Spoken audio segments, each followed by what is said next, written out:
Hey there, boys, girls of YouTube world. Today, the Duff Dog and I are going to show you our first, actually second electric vehicle. The first one I had was a little red Power Wheels I had back in the day that I apparently washed and worked on more than I drove. So that's what started the affection. But here it is. Let's cut back to when we unloaded this thing. I didn't film loading it, but I filmed unloading because it was a little bit hairy. Well, it's stuck on the trailer because, you know, forklift things. That board is angry. You wouldn't want to do this on a trailer with a very bad bed. So we got a chain on each side. I'm going to throw this over the forks. Hopefully pull it back till the trailer tips and it doesn't tip over and slide off. Safety third, kids. Wear your seatbelt, Duff.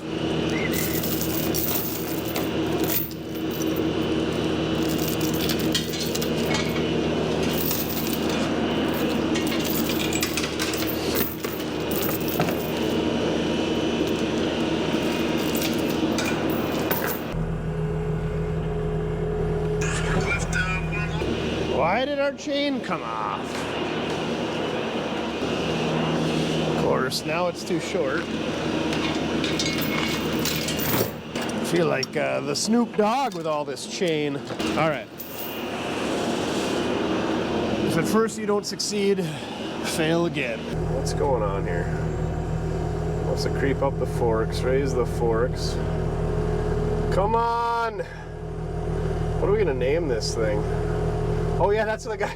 She said, "Oh, you're taking my spare." And I can just watch the boards bow the entire way. The wheel turned on me. Air compressor scared me.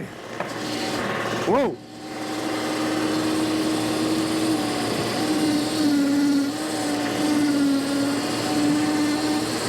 There we go. We're getting some tilt action.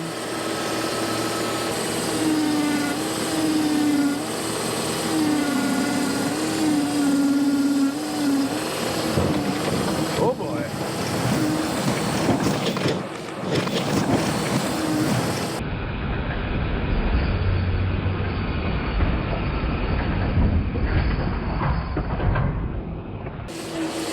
Forklift things!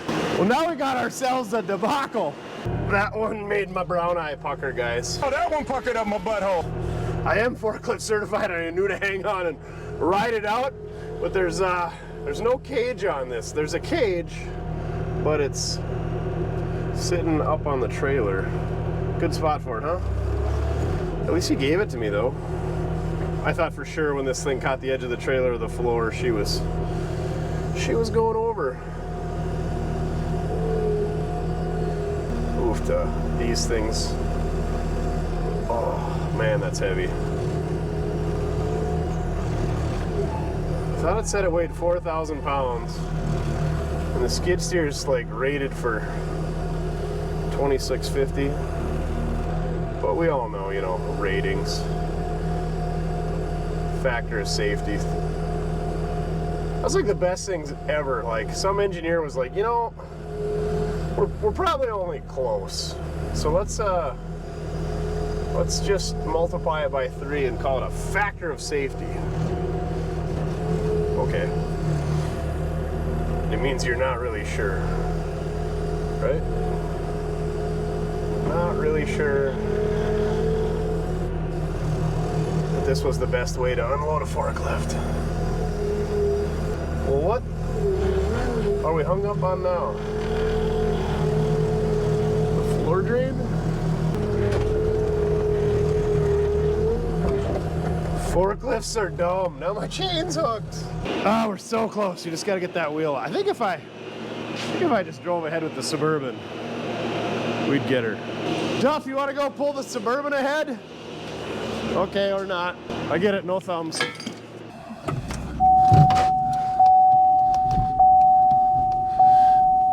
Got it. Yeah, I wanted to avoid the floor drain because, you know, forklift things. So here we are on the floor drain. Wonder if it'll bonsai across that or drop down in it. That'd be great. Maybe we can move with the skid steer first.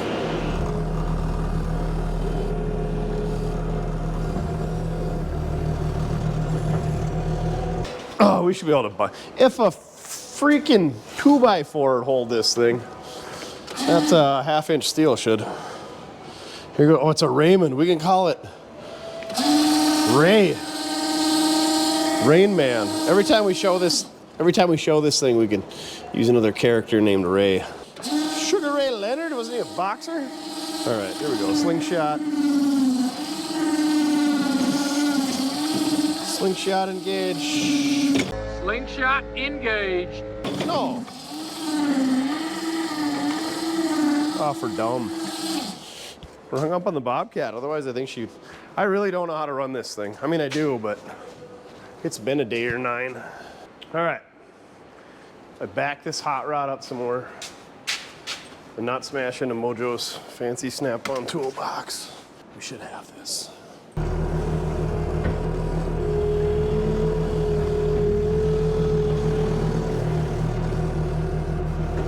Ray Romano.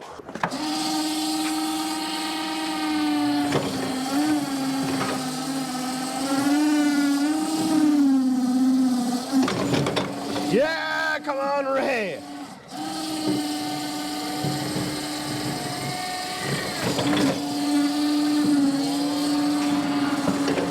Hey. And we're out of it. All right, nobody died. I got to unload it in the dark without any help because I had to go pick it up after hours. The joy of being a YouTuber, you know, you get to just work 9 to 5. And I got to use the trailer in the morning to get more junk. So I got to get her unloaded tonight or get up early. And a lot of driving tomorrow. I don't want to get up early. Anyway, we got to go get the ROPS, or they'd be FOPS, Falling Object Protection System, off the trailer. The guy said it was too short, and he was like shorter than me. And he's got a battery charger for it. So we'll get those scooped off the trailer with the off-road skid steer here. Off-road forklift. I know, you can buy off-road forklifts, but we'll talk about that later too. Oh yeah, I didn't show you the boiler. Yeah, we got floor heat on this half of the shop. And it was, what, 1997? 97 or 99? Is it a Burnham Duff or is it a Burnham? I don't know. Anyway, we got a New Yorker now going in. Mojo, the in-house HVAC / plumbing / electrician / hydraulics specialist is performing the install. Adjust the 6-inch chimney. There she is. Here's I had to pick this up at the Home Depot. He's got to come off of there and go up to there. So he's gonna come up and over, and I don't know. He's got ideas. I feel like I should have grabbed a chunk of that, and we could have made her look a little better. But Mojo, he's gonna do her, and then we got to plumb in the propane and what's this? The hot water or something? That's for our tubes. What is that? Is it a fill? Oh, I bet it does have regular water in it. Well, that's for silly. Maybe that's why this thing's shot. Chin said it was really rusty water, so yeah, must just have been tap water. Didn't have coolant in it. For dumb. Duff, what are you doing in front of the camera? Come on. There's other dogs watching. All right, here is a Yale battery charger. Ray is not a Yale. Ray is a Raymond. You suppose we can scoop the FOPS from the curbside? The guy said he had a heck of a time picking them up. I can see why. They're greasy. There we go. Got them. Second try. As I drop it on my trailer fender. Oh. All right. Now I can gas the old 8-1 up and head her for the hills in the morning. All right, so as you've seen, we got this thing unloaded. The people that had it, they called it their spare, but I think it's fair to say we're calling this thing Ray or Raymond. So let's take a look at her. No rides for you, Duff. She's not a lot of room. No riders allowed. I wonder if there's got to be a bunch of signage we'll have to read and figure out how to run this thing, but probably no riding. So original paint. I don't know if this was originally red or not, but I'm guessing it was probably orange at one point. It's probably been schmucked up and replaced. It's got the factory Brody. Look at that thing spin forever. That's like your 20-inch blades on the Impala. So yeah, it's got kind of a neat butterfly steering wheel design. We got ignition. Hold on. Let me show you this. This thing's great. Emergency disconnect. So I think this is how you charge it. You plug it in there because that's hooked up to the battery pack. Push that in there. Boop. Of course, a zip tie holding her together. These connections are in pretty rough shape. The connectors are anyway. That one's maybe pushed back a ways. Don't touch both those at the same time, kids. So that's how you disconnect it. Check this out. Genius. I think this rod just pushes up against that, hence why it's all busted up. Let's tighten that knob. That's also busted. I think this thing's a 76 model, so, you know, bicentennial, classic. Push that down, boop, comes unhooked. Pretty freaking slick. So we got that hooked up, then we got our key up here that apparently has been lost a few times, so they just put a chain on it and welded it in place. Matches the guy's wallet who was probably driving this thing. I don't know if that's the horn. We're gonna have to look into that. We need a horn. No backup alarm, but we got, this is forward and backwards. You gotta step on this fancy pedal to engage everything. Like so. But you can raise it. Ooh. Oh, you can run everything from here, but you just can't drive it. So that's forward and backwards, obviously steering. And then you can raise and lower it here, but this is backwards. So this, to me, should be up. But it's down. So that's annoying. And then we got our scissor action, as Chin calls it, the fork reach in and out. Fantastic. You're just in awe over there, aren't you? Yep. I'm gonna be running that. Yeah, you should be over here learning how. And then we got some tilt going on. Where are the forks? Oh, that's all it is. Just a little roller on the bottom that pushes against the forks to tilt them in and out. I've seen some of them where the masts lean in and out. Everybody is just mesmerized by the new EV. Get on there, lift something up. We gotta give a walk around first. You know, you gotta do our safety inspection before we jump on it. It's got the dual wheels on the front. That one got skidded for a ways, so we might be in the market for some new wheels. It's got some overspray on it. The forks, it doesn't have the side shift or the in and out option, so you gotta manually do that. And it looks like you can pin them in place. So, is what it is. I'm guessing those are the lines for the tilt, and those are the lines for the scissor, or vice versa. Yeah, it's not too shabby. No leaks. It sat right there for a couple days. I can't believe it. Forklifts never don't leak. But anyway, let's check out the batteries here. So this thing's 24 volts. That's a huge battery pack in there, and he filled those with, what do you say, like 80 psi concrete or something, and then just dropped a couple of marine batteries or something in there. That's kind of the interesting part. So you gotta lift that plate out of the way, and then we'll slide them out. Take a look.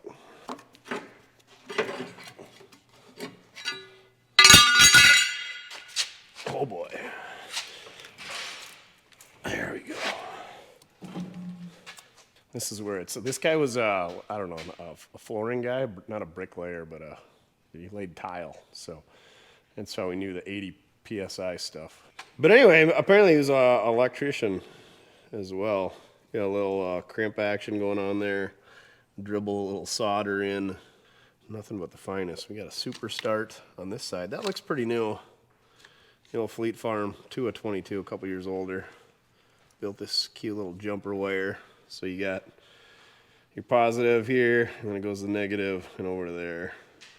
So she's 24 volts. So in order to charge this thing, he was hooking just a regular car battery charger. He gave me the factory charger. I don't know if these batteries were missing or no good or what, but this is what we got. So the other side of that cell, let's see if we can get her pulled out further, is empty. So he was gonna put 2 more batteries in there and then hook those up, and then have 24 volts. One way or another, because these battery replacements are super expensive. He said it runs about 45 minutes of continuously runtime, then you gotta charge it up. So that should be plenty for us. We're not gonna do shift work with this thing. I like these stand-ups because they don't take up much room. They're super nimble. It doesn't go outside. It's not gonna be able to go outside, it's just gonna get stuck, but we can use it on the pads when they're not full of snow and ice and everything else. So can use it outside to an extent. We can load a pickup, but one of the things is we got this pallet racking back here, and we had the old Clark forklift. Well, there it is. She's a Clark, it's green. And we use that to set that Oliver Combine Chrysler engine up there. And then we sold old Clarky poo. So we got to figure out how to get that engine back down. So this thing, I think, has a 3,000 pound lift capacity and then like a 14-foot lift height, something like that. So hopefully it's enough. The Raymond Corporation, Green, New York. So anyway, looks like it was 1975 ANSI, so it should be a 75 or 76 model. Tells all our lubrication instructions. Texaco HD 46 for the hydraulic system, transmission multi-gear EP90. Grease it with chassis lube number 2. And chains with 10W30 weekly. I'm sure that's totally been done. Anyway, 3,000 pound capacity at those different things. Lift height, whatever 186 inches is. Here is our inspection cover stuff. Maybe you turn them clockwise for dumb. So I'm guessing that's the electric motor that drives the hydraulic pump that pretty much runs everything, but she's pretty clean under here. There's the chain they were talking about. And that's all hooked up to our drive wheel, which is driven by electricity. So the hydraulics are just for the tilt and the lift and all that. And the wheel is driven with an electric motor. Looks like there's a bleeder on there. There's a Zerk down there on that turntable. Hey, there's our horn. And I bet if we hook that wire up right there, we'll get some 24 volt horn action. It's got the Raymond filter on it yet. That's not good. That's probably the original hydraulic filter. There's our hydraulic reservoir. Again, there's all our instructions for lubrication. Probably the last time it was serviced right there at 1,100 hours. Was this thing got an hour meter? 6,446 hours. Woofda. That's a lot of standing time. It's got a voltage gauge, so basically our gas gauge. And it's got these neat swivels up here for the hydraulic hoses. How are those not leaking? That's pretty insane. Yeah, there's all kinds of electrical connections and stuff in there. So really, other than adding maybe 2 more batteries and wiring this thing up so we get a little bit more runtime, I think we're just gonna service it and run it and, you know, maybe put a wheel on it. But other than that, that's why I bought this thing. $1,200 on the Facebook Marketplace. I drove about an hour and 45 minutes to get it. It was a treat getting on the trailer. The trailer did not like it. The boards were sagged, as I showed earlier. That board is angry. Anyway, I really wasn't looking for a forklift. At some point, I'd like to put up another storage building with some pallet racking for putting stuff in, and that'd be nice to have a forklift, but in here we just don't have any room. Hence why I'd kind of been on the lookout for one of these, and with an electric one, we don't have to maintain a gasoline engine or a propane engine or a diesel engine. They don't smoke up the shop. They don't stink. They always start. Yeah, and you know, we're going green, Greta. We got ourselves an electric vehicle here. So yeah, that's kind of why I bought this one. It was turnkey, ready to go. It wasn't a project because I don't know a ton about forklifts. We don't have a ton of spare time around here to work on stuff like this.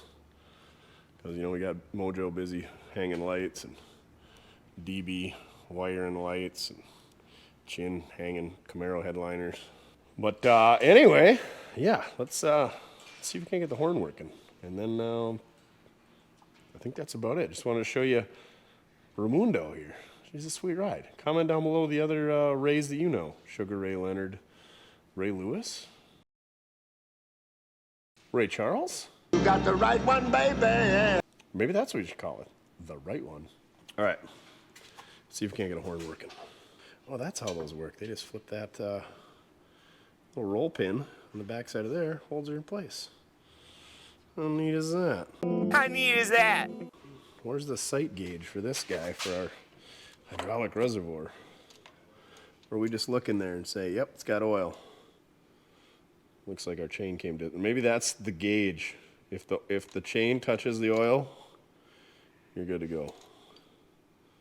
Okay, I'm spilling oil everywhere. Put her back together. Do a little wiring.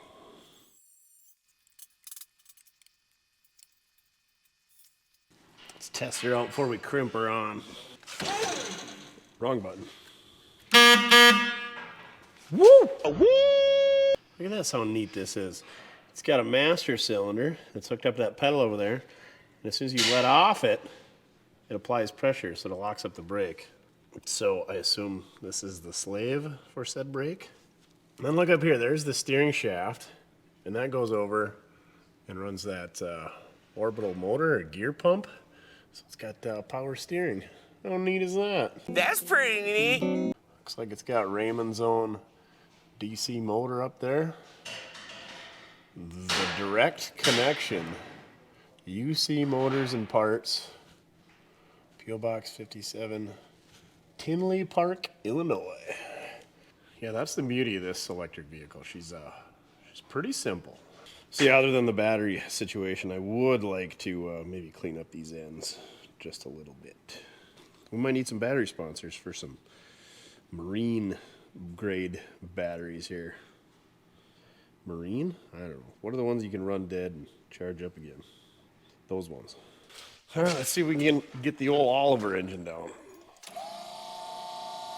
Must time out after a while.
There you have it. Lifted this Mopar 318, 360, what are those, LA's engines down? No problemo. This thing's stuck, like a fourth cousin of mine. Gave it to me. He was cleaning out the building. He said, we took it off. It was running good, and then it sat. It's stuck. So you need it. I don't. And then we lifted it up there with a Clark forklift that I didn't think I needed, and it's been up there ever since. Now we can put useful stuff up there.